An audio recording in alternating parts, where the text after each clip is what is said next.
Friends, अगस्त 2010 तक author Grand भी एक ऐसी लाइफ जी रहे थे जो कि इंडिया के लगभग 80% लोग जीते हैं। उन्होंने अपनी स्टडी कंप्लीट की और ग्रेजुएट होने के बाद एक कंपनी में जॉब करने के लिए लग गए। इस जॉब को वो लगातार 3 सालों से कर रहे थे, लेकिन जॉब के बावजूद भी ग्रैंट के मंथली खर्चे बहुत ही मुश्किल से पूरे हो रहे थे और रोजाना 8 से 10 घंटे काम करने के बाद भी ऑथर को वो आउटपुट नहीं मिल रहा था जो उन्हें मिलना चाहिए था। और इस फाइनेंशियल प्रॉब्लम की वजह से वो काफी निराश हो चुके थे और ये चीज बहुत बुरी तब बन जाती है जब 24 साल की उम्र में उनके हाथों से ये इकलौती जॉब भी चली जाती है। फिर इसके बाद ग्रैंट को मजबूरन अपने पेरेंट्स के साथ रहना पड़ता है। वैसे तो हम इंडियंस अपने पेरेंट्स के साथ ही रहते हैं, पर अमेरिका जैसी कंट्री में ये थोड़ा ऑकवर्ड हो जाता है क्योंकि वहाँ का कल्चर यहाँ के कल्चर से थोड़ा अलग है। अगर वहाँ के बच्चे खुद कमाने लायक हो जाते हैं तो उन्हें खुद ही कमाना पड़ता है, पर ऑथर की जॉब छूट जाने के बाद उन्हें मजबूरी में अपने पेरेंट्स के साथ रहना पड़ रहा था और शर्मिंदगी झेलने के बाद भी वो मजबूर थे और वो कुछ नहीं कर पा रहे थे। यहाँ तक कि सेविंग के नाम पर भी उनके अकाउंट में सिर्फ $2 ही बचे थे और ये उनके लिए काफी शर्मनाक था। और पैसे बिल्कुल ना होने की वजह से वो अकेले ही सरवाइव करने की सोच भी नहीं सकते थे। पर एक दिन उनके मॉम डैड ने उनसे डायरेक्टली कह दिया कि ग्रैंड, आखिर ऐसा कब तक चलता रहेगा और तुम हमारे सहारे ही कब तक जीते रहोगे और अब तुम्हें कुछ काम शुरू कर देना चाहिए। और ये बात ऑथर को बहुत बुरी तरह से चुभ गई और उन्होंने तभी डिसाइड कर लिया था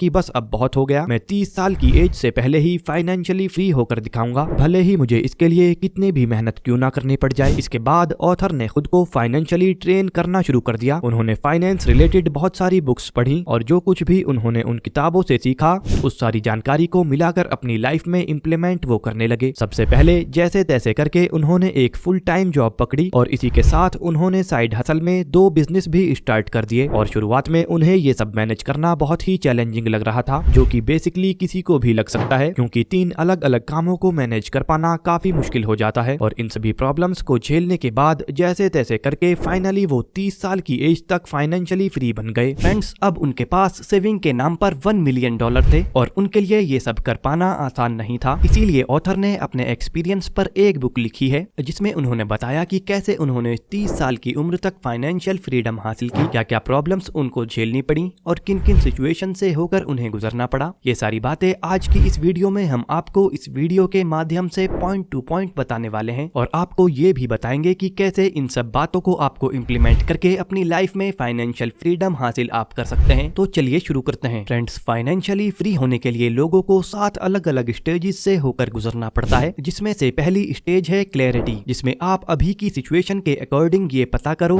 कि अभी आपकी फाइनेंशियल कंडीशन कैसी है और फाइनेंशियली इंडिपेंडेंट होने के लिए आपको कहां तक पहुंचना है। दूसरी स्टेज है सेल्फ सफिशिएंसी। ये स्टेज तब आती है जब आप अपने मंथली इनकम से बिना किसी प्रॉब्लम के अपने खर्चे को मैनेज कर पाते हैं। तीसरी स्टेज को ऑथर कहते हैं ब्रीथिंग रूम। ये वो स्टेज है जहां पर अब आप पूरी तरह से अपनी सैलरी पर डिपेंड नहीं हो, मतलब 1-2 हफ्ते अगर आपकी सैलरी लेट भी हो जाती है तो आप आसानी से अपने खर्चे मैनेज कर सकते हो। चौथी स्टेज है स्टेबिलिटी। अब आपके पास इतनी सेविंग हो जाती है कि आप 6 महीने तक बिना कुछ काम करे सरवाइव कर सकते हो। इसके बाद 5वीं स्टेज आती है फ्लेक्सिबिलिटी। यहाँ पर अब आप थोड़े एडवांस लेवल पर आ चुके हो, ना तो आपके पास किसी तरह का कर्ज है और ना किसी तरह का बर्डन है, प्लस आप यहाँ पर कम से कम 1 साल के एक्सपेंसेस को इन्वेस्ट कर चुके होते हो। ये इन्वेस्टमेंट ऐसी होती है जो टाइम के साथ बढ़ती रहती है और आप इसे सही टाइम आने पर यूज कर सकते हो। छठी स्टेज है फाइनेंशियल इंडिपेंडेंस। ये वो स्टेज है जहाँ कोई भी इंसान पहुंचकर कोई भी इंसान अच्छी लाइफ जी सकता है और वो हर चीज कर सकता है जो वो करना चाहता है। मतलब आपको इसमें ये ऑप्शन मिल जाता है कि आप इसमें अपने इन्वेस्टमेंट से ही अपने खर्चे पूरे कर सकते हो। और फाइनली 7वीं स्टेज है एम्बुडेंस ऑफ मनी। यहाँ पर आकर आप इतने वेल्थी हो जाते हो कि आपको पैसे कमाने के बारे में कभी सोचना ही नहीं पड़ता और आपकी आने वाली जनरेशन भी एक अच्छी लाइफ जी पाती है। बट मेन सवाल यहाँ पर यह है कि आखिर हम कैसे step by step in stages को पार कर पाएं, और इसके लिए हम आपके सामने कुछ ऐसे पॉइंट्स बताने वाले हैं जो स्टेप बाय स्टेप आपकी हेल्प करेंगे इन स्टेजेस को पार करके अपने कम से कम टाइम में फाइनेंशियल फ्रीडम हासिल करने के सपने को पूरा करने के लिए।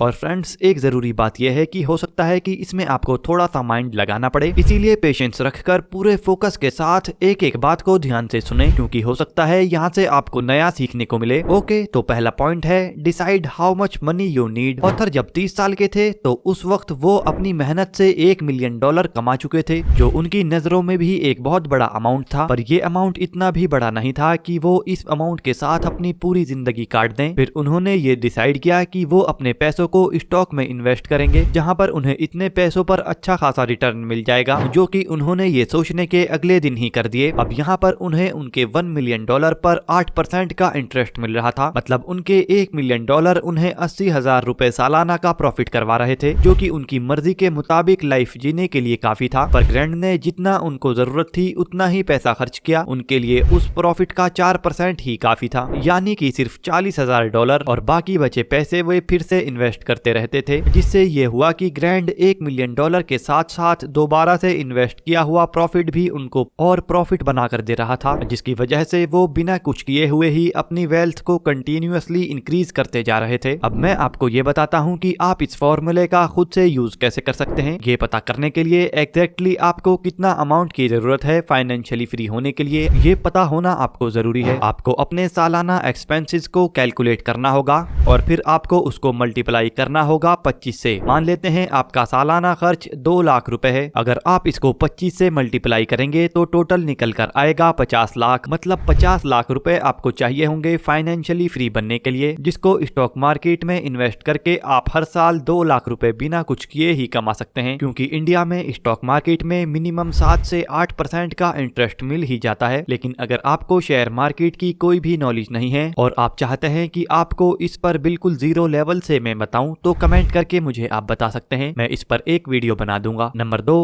Calculate your net worth. ऑथर कहते हैं कि जितना जरूरी पैसा कमाना होता है उतना ही जरूरी अपने नेटवर्थ को कैलकुलेट करना भी होता है, यानी कि आपकी करंट फाइनेंशियल सिचुएशन के हिसाब से आपकी नेटवर्थ कितनी है आपको ये पता होना काफी जरूरी है। अब आपको नेटवर्थ कैलकुलेट करने के लिए आपको ये फॉर्मूला चाहिए होगा, जो है एसेट्स और लायबिलिटीज। एसेट्स मतलब वो चीज जो आपकी लाइफ में वैल्यू ऐड करती हो, यानी कि आपकी प्रॉपर्टी, बैंक बैलेंस, गोल्ड या फिर कोई यूजफुल गैजेट। और लायबिलिटीज का मतलब होता है जैसे कोई लोन, ईएमआई या फिर उधार, जिसके बदले आपको पैसे देने पड़ते हों। यहाँ पर आपको एक एग्जैक्ट फिगर निकालने के लिए आपको एक टेबल बनानी होगी, जिसमें आपको अपने सारे एसेट्स और लायबिलिटीज ऐड करने होंगे और देखना होगा कहाँ कहाँ पर एक साल के अंदर प्रॉफिट होता है और कहाँ कहाँ पर आपका पैसा खर्च होता है। और इस कैलकुलेशन से होगा ये कि वो एग्जैक्टली फिगर आपके सामने आ जाएगी और आपको पता चल जाएगा कि साल भर के लेन देन करने के बाद लास्ट में आपके पास कितने पैसे बचते हैं। ऑथर की ये कैलकुलेशन करना आपके लिए बहुत जरूरी है, क्योंकि ये कैलकुलेशन करके ही आप एनालाइज करके अपने एसेट्स को बढ़ा पाएंगे और अपने लायबिलिटीज को कम कर पाएंगे। इसीलिए हर महीने आपको ये कैलकुलेशन करनी चाहिए। इससे आप ये भी जान पाएंगे कि आप अपने फाइनेंशियल फ्रीडम के कितने पास हैं या फिर कितने दूर हैं। Number 3, value your time. Author जब अपने फाइनेंशियल सिचुएशन में थे तो उन्होंने उस time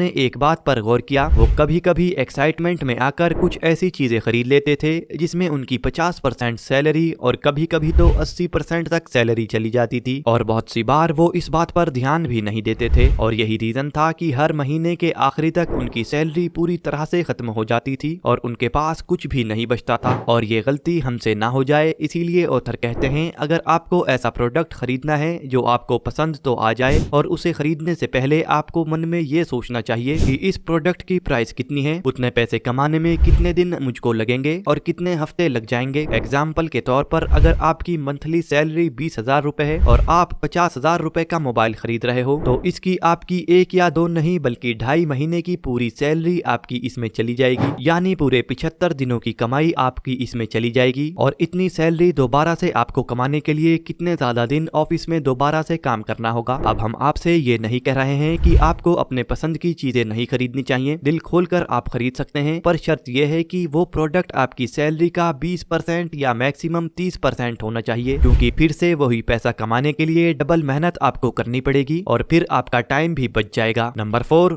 do side hustle. Author के एक फ्रेंड जो कि ग्राफिक डिजाइनिंग का काम करते थे फुल टाइम के लिए, और उसमें उनकी सैलरी $50 थी और इतनी सैलरी होने के बाद भी फाइनेंशियली स्ट्रगल कर रहे थे और ऑथर की तरह अपना पैसा मैनेज नहीं कर पाते थे, और इन सब से वो बहुत ज्यादा परेशान हो चुके थे। और अपने आप को और बिजी रखने के लिए उन्होंने डिसाइड किया कि वो अपने जॉब के साथ साथ दूसरा काम भी करेंगे और साथ में अपने खर्चे को कंट्रोल भी करेंगे। फिर उन्होंने अगले ही दिन डॉल वॉल किंग का साइड बिजनेस शुरू कर कर दिया, जहाँ पर वो लोगों के डॉग्स को वॉक पर ले जाते थे, जिसके बदले उनको पैसे मिलते थे। शुरू में उन्होंने ये सारा काम अकेले ही किया, फिर धीरे धीरे इस काम के लिए और बाकी लोगों को हायर करना शुरू कर दिया। उनका ये काम इतना अच्छा चल पड़ा कि उनको यहाँ से इतना ज्यादा पैसा आ रहा था जितना कि वो अपने जॉब से भी नहीं कमा रहे थे। इस चीज से वो बहुत ज्यादा खुश थे। इसीलिए ऑथर कहते हैं कि अगर आपने ये ठान ही लिया है कि आपको फाइनेंशियली फ्री बनना है, तो आपको करंट जॉब के साथ साथ एक साइड बिजनेस भी एक्स्ट्रा करना होगा। ऐसे बहुत सारे एग्जाम्पल्स हैं जिन्होंने कुछ एक्स्ट्रा टाइम निकालकर साइड बिजनेस किया और आज उनका वो बिजनेस साइड बिजनेस नहीं बल्कि उनका मेन बिजनेस है। और इसमें से एक एग्जाम्पल मैं खुद भी हूँ। Number 5, invest intelligently. अगर आप अपनी कोई जॉब करते हैं,